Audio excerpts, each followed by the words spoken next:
被 AQO 傷害過太多次，今次我唔會再沉默。呢集係講 AQO 返後點打，先唔會變成一場災難。預設極簡嘅策略，冇位置嘅時候 check call 一槍，唔中 turn 就優雅咁樣放棄，唔好自己呃自己。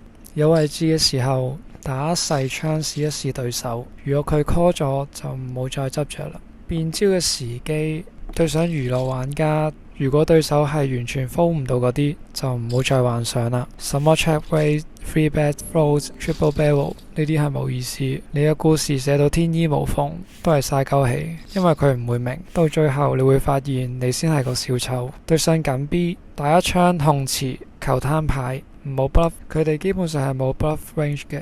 對上職業玩家，你可以作故仔，但係要合理，合理就 carry， 唔合理就 sorry。特殊嘅情景就係當對手當 bet 你，佢係娛樂玩家嘅時候，通常佢都係中咗啲牌，最多你可以跟一槍，唔中就放棄。如果職業玩家去當你嘅話，多數呢，佢都係睇住個波去攻擊你，你 fold 就啱啦。